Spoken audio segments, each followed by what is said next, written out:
પર્યાવરણને ધ્યાનમાં રાખીને વડોદરા પોલીસ વિભાગના પશ્ચિમ ઝોનની મુખ્ય કચેરી ખાતે ગણેશ મહોત્સવ નિમિત્તે સ્થાપના કરવામાં આવેલ ઇકો ફ્રેન્ડલી ગણેશજીની મૂર્તિનું 5મા દિવસે વિસર્જન કરવામાં આવ્યું હતું. વડોદરામાં ગણેશ મહોત્સવ પર્વ અતિ મહત્વનો માનવામાં આવે છે, જ્યાં ઉત્સવપ્રિય શહેરમાં શ્રીજી ભક્તો દ્વારા પોતાના ઘરે તેમજ વિસ્તારના નુક્કડ પર ગણેશ મંડળો દ્વારા શ્રીજીની પ્રતિમાનું સ્થાપના કરવામાં આવ્યું હતું, જેની સાથે સાથે પોલીસ વિભાગ પણ ધાર્મિક લાગણીઓ સાથે જોડાયેલા છે, જ્યાં વડોદરા શહેર પોલીસ વિભાગના વિવિધ પોલીસ મથકોમાં 5 દિવસ માટે શ્રીજીની સ્થાપના કરી પૂજા અર્ચના ધન્યતા અનુભવતા હોય છે. આજે ગણેશ મહોત્સવનો 5મો દિવસ શ્રીજીની પ્રતિમાનું વિસર્જનનું આયોજન પોલીસ મથક બહાર પાણી ભરેલા તપેલામાં કરવામાં આવ્યું હતું. આવી જ રીતે પશ્ચિમ ઝોનમાં ટ્રાફિક એસપીપીએન કચેરી ખાતે સ્થાપના કરવામાં આવી હતી. શ્રીજીની પ્રતિમાનું વિસર્જન પૂર્વ શોભાયાત્રા કાઢવામાં આવી હતી, જે ઢોલ તાશા અને ગુલાબની છોડો સાથે ફટાકડાનો આતશબાજી વચ્ચે નીકળી હતી. ત્યારબાદ ટ્રાફિક કચેરીએ આવી પહોંચી હતી. શ્રીજીની શોભાયાત્રાને ફટાકડામાં આતશબાજી વચ્ચે પાણી ભરેલા પાણીના તપેલામાં શ્રીજીનું પ્રતિમાનું ભાવભીની પૂર્વક વિસર્જન કરવામાં આવ્યું હતું. શ્રીજીના ભક્તોને પીઓપી નહીં પણ માટીની પ્રતિમાની સ્થાપના કરવા માટે અનુરોધ કર્યો હતો.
હાલમાં જે શ્રીજીનો પર્વ ચાલી રહ્યો છે, આ પર્વની અંદર જે ભક્તજનો છે, નાગરિકો છે, એ પોતાના ઘરે 1 દિવસ, 3 દિવસ, 5 દિવસ, 7 દિવસ, 11 દિવસ માટે ગણપતિની સ્થાપના કરે છે.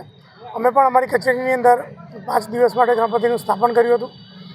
આ ગણપતિજીની જે મૂર્તિ છે, અમે ઇકો ફ્રેન્ડલી માટીમાંથી બનાવેલી છે અને અમે એનું બગીમાં નાનકડી શોભાયાત્રા કાઢી અને કચેરીની બહાર જ જ્યાં એક તપેલામાં પાણી છે, એમાં જેનું વિસર્જન કરવામાં આવ્યું છે.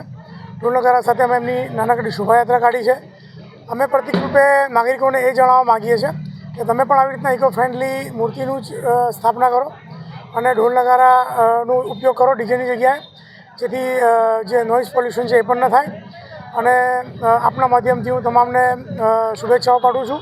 જય ગણેશ.